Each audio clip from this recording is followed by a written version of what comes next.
Hong Kong, spring of 1999. The city was alive with neon and noise, but inside a shuttered warehouse in Cheung, silence ruled. Rows of plastic barrels stood like sentinels, indistinguishable from one another, until one was pried open. Beneath layers of coarse, glittering salt lay the face of a woman, her features eerily preserved, as though time itself had been bribed to hold her in place. She was Cheung Wai-man, 34 years old, a gambler, a debtor, a mother, missing for weeks, now found embalmed not by ritual, not by faith, but by cruelty. The newspapers would call her the salted corpse, as if her humanity had been stripped away, replaced by a grotesque nickname. The courts called it Unsolved. The city called it cursed. And more than 2 decades later, the question still lingers like salt in a wound. Why did someone want it to last forever? It wasn't the smell that betrayed it. Hong Kong in the summer of 1999 was already thick with rot. Fish markets steaming under tarpaulins, refuse stacked in alleys, humidity that clung to skin like damp cloth. No, what betrayed it was a texture. A police officer try and pry open a blue plastic barrel abandoned in an industrial unit in Cheung, dragged his gloved fingers through a layer of coarse salt. Beneath the crystals was not meat, not fish, not anything that should have been preserved for sale. The body of Cheung Wai-man, 34 years old, missing for weeks, sat curled inside, her skin pale and puckered, as if she drowned in salt instead of sea. The scene was obscene in its precision. Whoever had placed her there had not rushed. The lid was screwed on tight, the barrel positioned among other containers, so that it looked like just another product in transit. The salt, however, was a final cruelty, an ancient method of preservation twisted into an act of mockery, as though the killer wanted her to be found, perfectly embalmed, not vanished into dust. A woman frozen in time, denied even the dignity of decay. The officer, hardened by years of raids and drug busts, later admitted he could not sleep for days. He said it wasn't just the body, but the way her face looked, locked halfway between life and death. Salt had preserved her features in a grim clarity, as if she were trying to mouth a warning that no one could quite decipher. And so the whispers began, not just of murder, but of ritual, not just of cruelty, but of something far older. Who salts a corpse in a city of concrete and neon? Unless they mean to make a message out of it. This is where the story starts, inside a barrel, in a warehouse that smelled of brine and ghosts. A woman silenced, preserved against her will. A city forced to confront the question, what exactly had been hidden inside its shadows all along? Hong Kong, 1999. A year stretched thin between eras. The British had handed the city back to China only 2 years earlier, and though the neon still buzzed and the tram still screeched through Causeway Bay, something invisible had shifted in the air. The so-called one country, two systems promise dangled like a thread above the heads of 7 million people who weren't sure if it would hold. The stock market had reeled from the Asian financial crisis. Tycoons hoarded skyscrapers like chess pieces. And in the shadows, the triad still ruled with knives, fists, and fear. Cheung itself, the district where the barrel was found, was no tourist postcard.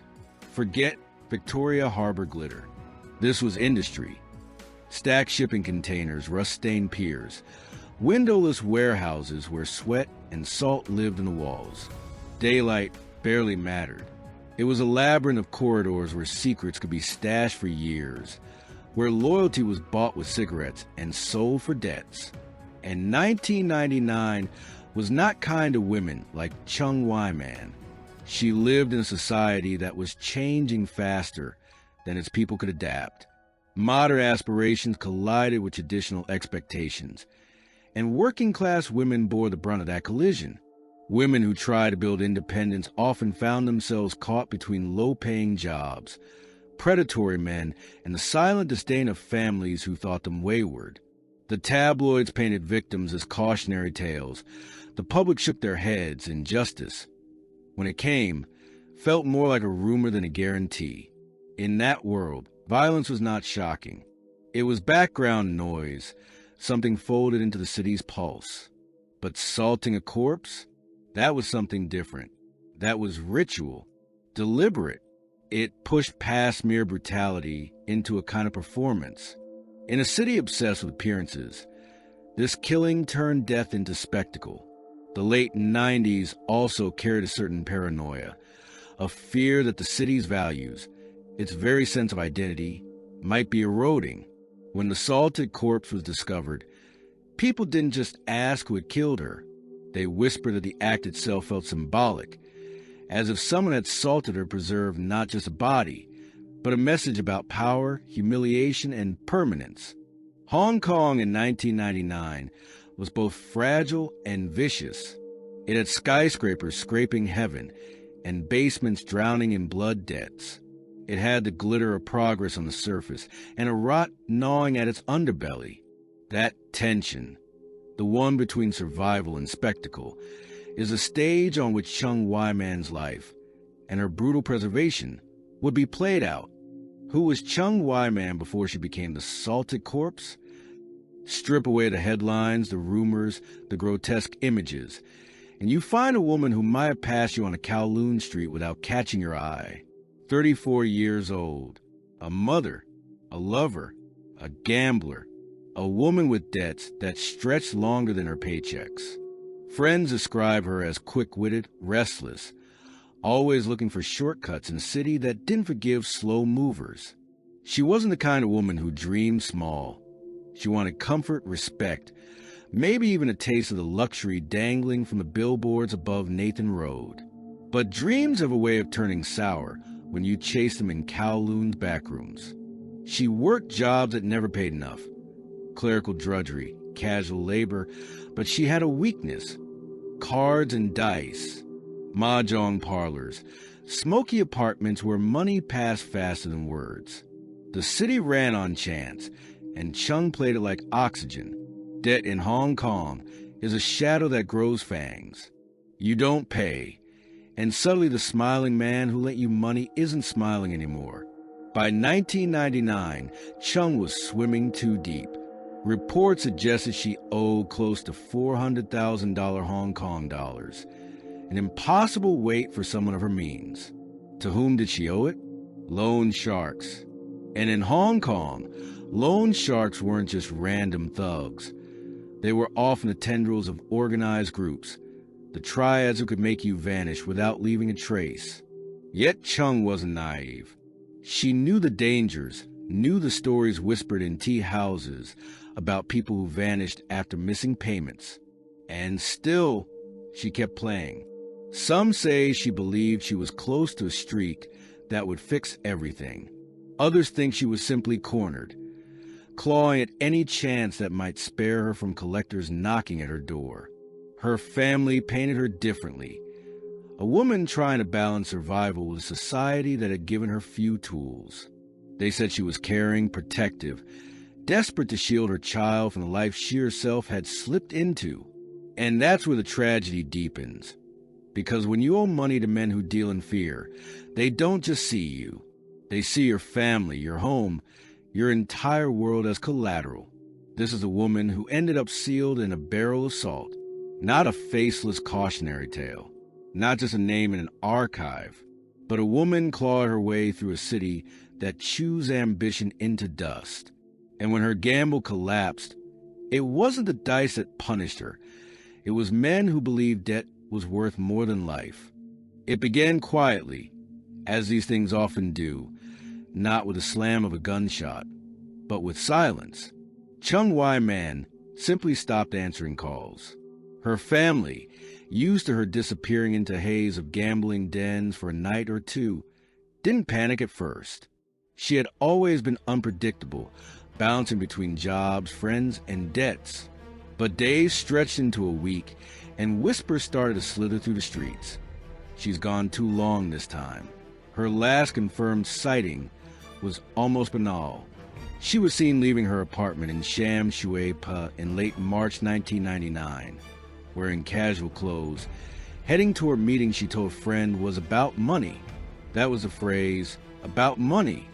No details, no names. In her world, money was both lifeline and noose. When she didn't return, her family's worry deepened into dread. They filed missing persons report. But in Hong Kong, a city drowning in debt disputes and transit workers, the police didn't immediately rush. Adults vanish all the time, chasing lovers, dodging creditors, fleeing their own choices. At least that was the official line. But the unofficial line, the one muttered by relatives and neighbors, was darker.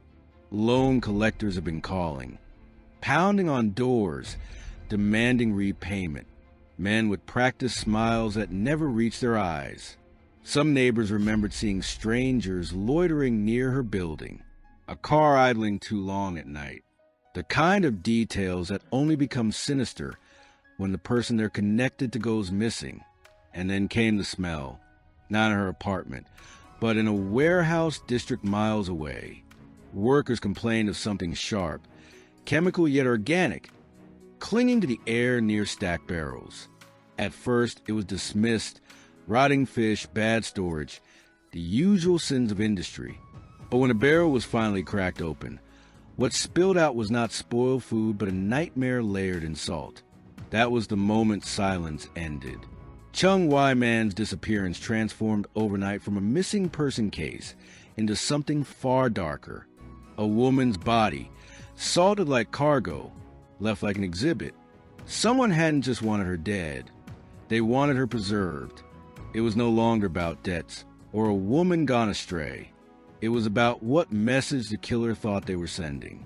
Why preserve a body when every other killing in the city vanished victims into concrete, into sea, into smoke? This was not an accident. This was theater. And Cheung Wai-man unwillingly had become its star. The barrel was opened, the salt scraped back, and suddenly the city couldn't stop talking. The tabloids ran headlines that bordered on hysteria. Salted woman found in warehouse. Radio shows buzzed with callers speculating everything from black magic to cannibalism.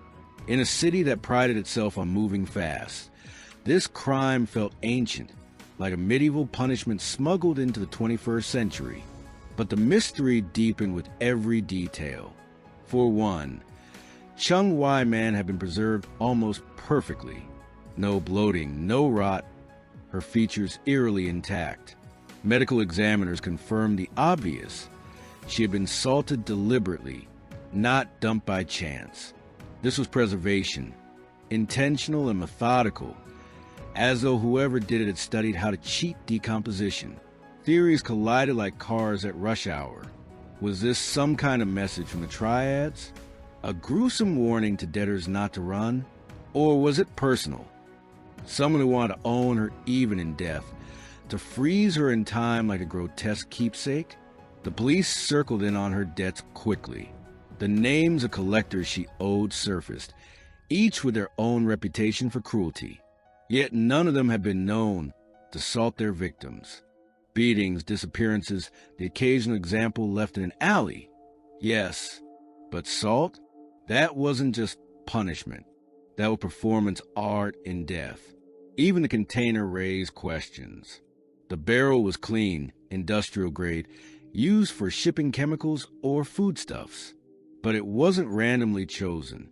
It had been placed with others, camouflaged among legitimate cargo. Whoever hid it had access to warehouses, and more importantly, to logistics networks that could have made the body vanish forever. So why leave it? Why risk discovery? The public ate up these contradictions. Talk of ritual crept in. Some said salting was an old superstition, that keeping a body from rotting trapped the soul, preventing it from moving on. Others whispered it was financial. Salt is a symbol of debt, of unpaid dues. A cruel joke, turning a debtor into something preserved, unable to escape her obligations even in death. The investigators, though, were running into walls. Every lead seemed to fork into rumor. Collectors denied involvement. Family members swore she had no enemies. only debts. And the more questions piled up, the less the case resembled an ordinary murder. It felt as though someone had staged the entire thing, deliberately feeding paranoia into a city already teetering between tradition and modernity. What was Cheung Wai-man's death supposed to mean? Was she just one victim, or was her body the symbol of something much larger? Hong Kong, for the first time in years, found itself staring at a crime that felt less like business and more like a riddle carved into salt. The investigation moved like sludge.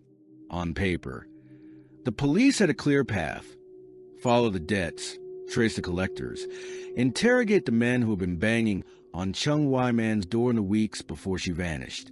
But reality was never so simple. Loan sharks in Hong Kong weren't lone wolves. They were teeth in a bigger mouth, and that mouth belonged to the triads. Detectives zeroed in on a group tied to Wishing Syndicate, one of the oldest underworld families in the city. Rumors swirled that Cheung had borrowed from a small-time enforcer known only as Ah Sing, a man with a reputation for creative cruelty. He wasn't the type to break legs. He was the type to humiliate, to turn your suffering into a spectacle. The barrel, the salt. Some officers whispered that this was his signature, a new form of punishment meant to terrify anyone thinking of defaulting. But evidence was thin. Witnesses were terrified into silence, and the few who spoke contradicted themselves. One neighbor claimed to have seen Cheung bundled into a van late at night, but when pressed, she retracted the story. Another insisted she had been seen gambling after her supposed disappearance, an account that unraveled under scrutiny. Lies, fear, and deliberate misdirection clogged every channel. Then there was the forensic puzzle. The medical examiner noted faint bruising around Cheung's neck, suggesting strangulation, but the timing was impossible to pin down. Had she been killed quickly, or was she alive when the salting began? The salt distorted everything, preserving yet obscuring the truth. It was as if the killer wanted to freeze the mystery itself, making sure even science couldn't answer cleanly. And then the theories exploded. Tabloids whispered about ritual gangs who salted bodies to bind spirits. A fringe criminologist claimed the barrel mirrored old Chinese methods of corpse preservation used in exorcisms, where salt prevented restless souls from roaming. Some people bought into this, others scoffed.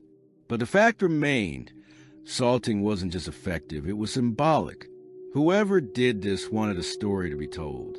The investigators argued among themselves. Was this really triad business? Or was it personal?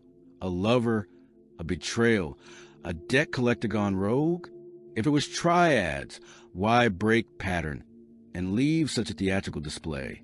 Triads thrived on fear, yes, but they also thrived on invisibility.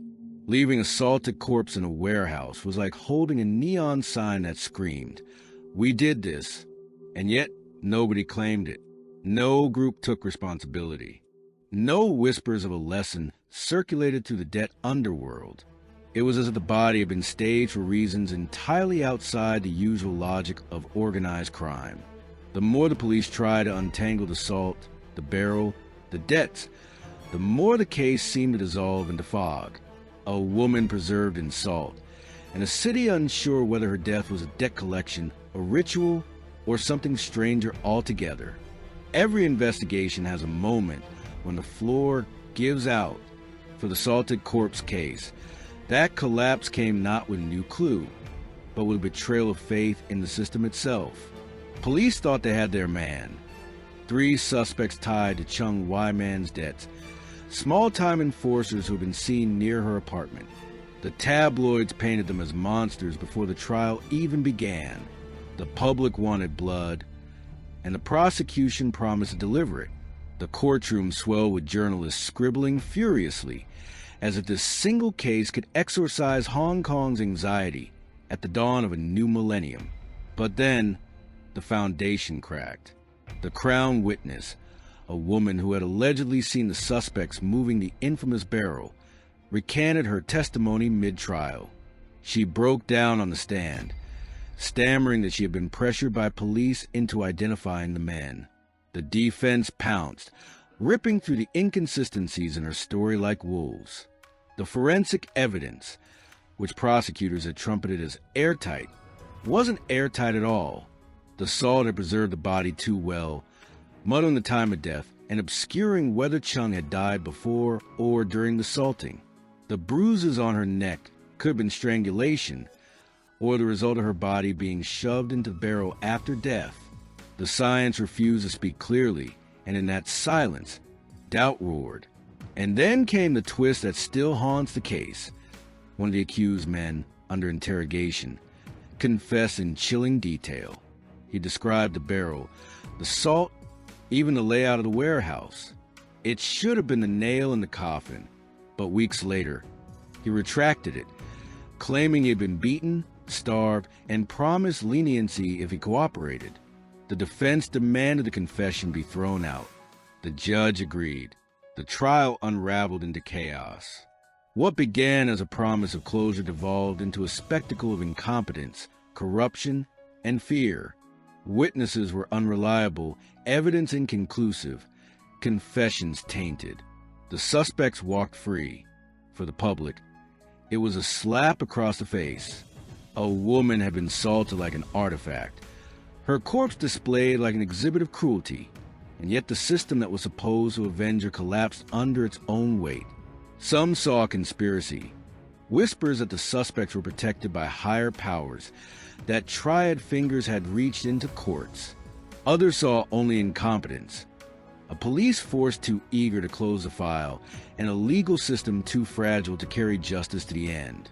The salted corpse remained in its barrel long after the verdict, at least in people's minds, preserved not just by salt, but by the failure of institutions.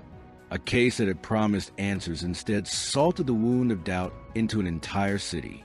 So what was left when the gavel fell and the accused men walked free?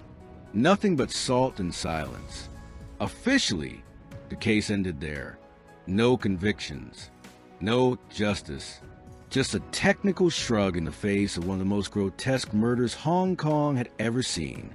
But unofficially, the questions only multiplied. If it wasn't those three men, then who had salted Cheung Wai-man? The theory of a triad warning never fully faded. Loan sharks didn't need to kill every debtor. They only needed to kill one loudly. But here's the contradiction. The act was too loud, too elaborate. If it was a demonstration, why not claim credit? Why let the city spin in rumor instead of fear? Then there's the personal angle. Some investigators privately suspected that Cheung's debts were only part of the story. She had relationships, overlapping and tangled, some with men who were themselves in dangerous circles. Was the barrel an act of revenge disguised as tribe brutality? A personal vendetta piggybacking on organized crime's reputation? And the most unsettling whispers, the ones no one wanted print, suggested the salted corpse was never meant to stay hidden. The barrel wasn't sunk into the harbor or dumped in some remote gorge. It was placed in a warehouse that was guaranteed to be inspected eventually. It was, in essence, staged, which leads to the disturbing possibility. The killer wanted her found. Why? To humiliate her even in death? To send a coded message to someone else? Or perhaps, just perhaps, to create exactly what we're doing now. Endless speculation, a legacy of horror that outlives the victim herself. The unanswered questions linger like humidity in summer air. Who supplied the industrial barrel? And why couldn't investigators trace it? Why did the forensic records show signs of both strangulation and suffocation, with no clear conclusion? And the detail almost everyone forgets. The salt itself, not table salt, industrial, of course, crystalline, expensive, heavy to move, and unnecessary in such volume unless the killer cared about precision. It leaves us with the most unnerving possibility that the act was not about debt or vengeance or even cruelty. It was about control, to preserve a person, to keep them intact against nature itself, is to claim absolute power over their body and their memory. And so the official record closes with a void, while the unofficial story remains alive. A woman encased in salt, her death preserved not as evidence, but as a permanent question mark over the city that failed her. The aftermath of the salted corpse case was like an aftertaste that refused to leave the city's mouth. Officially, the file was closed and unsolved and proven, unresolved not of contradictions. But on the streets, in the smoky tea houses and neon-lit karaoke rooms, the story was never allowed to die. For ordinary citizens, it became shorthand for a specific kind of fear, not just of dying, but of being reduced to an exhibit. Parents whispered to their children that debts could lead to a salted barrel, as if the tale itself had morphed into a folk warning. Taxi drivers, ever philosophers of Hong Kong, debated whether justice was even possible in a city where money and power could salt away the truth as easily as a body. The case seeped into pop culture. TV dramas hinted at it in fictionalized plots, while tabloids ran anniversary specials each March, dredging up a horror like a ritual of their own. And for criminologists, it became a teaching scar, proof that evidence can be too clean, too preserved to tell its story. A body kept immaculate by salt is a paradox. It looks pristine, but it refuses to yield clarity. Preservation became the enemy of truth. The legacy was also institutional. Critics lambasted the police for tunnel vision, for coercing witnesses, for building a case on rotten beams. The judiciary was accused of cowardice, of bending under invisible pressures. Every acquittal widened the gulf between public faith and the system meant to protect them. People began muttering that Hong Kong wasn't just a financial hub. It was a place where justice itself could be bought, delayed, or dissolved in brine. But the deepest scar was psychological. Cheung Wai-man was not remembered as a woman who lived, a mother, a gambler, someone clawing to the same urban chaos everyone else was. She was remembered as an object, a headline, a corpse preserved like merchandise. And in that reduction, Hong Kong caught a glimpse of its own dehumanization. That's the legacy, not just a murder, not just a trial, but the erosion of empathy. The way a city could turn a human tragedy into morbid entertainment, a kind of grotesque lore passed around like ghost stories. Her life shrank into her method of death, as if salt had seeped into the very language people use to describe her. A barrel in a warehouse, a trial that collapsed, and a memory that refuses to rot. These became part of Hong Kong's collective psyche, not just a crime, but a mirror. And every time the story resurfaces, people are forced to ask, what else in this city has been salted, preserved, hidden in plain sight, waiting to be opened? What lingers most isn't the salt or the barrel, or even the trial that collapsed like wet cardboard. It's the silence, the kind of silence that hums behind neon signs, that seeps into the pauses between MTR announcements, that makes you look over your shoulder when the street is too empty.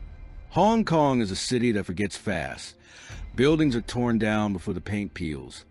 Shops close overnight. Debtors vanish like steam. But Cheung Wai-man has not been forgotten, because someone made sure she couldn't be.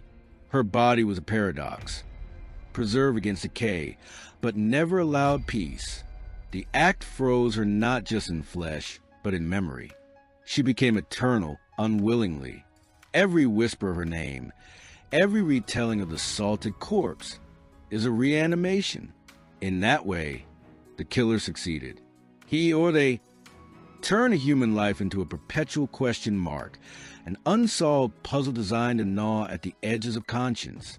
And maybe that's the real cruelty, not just killing her, but scripting her afterlife.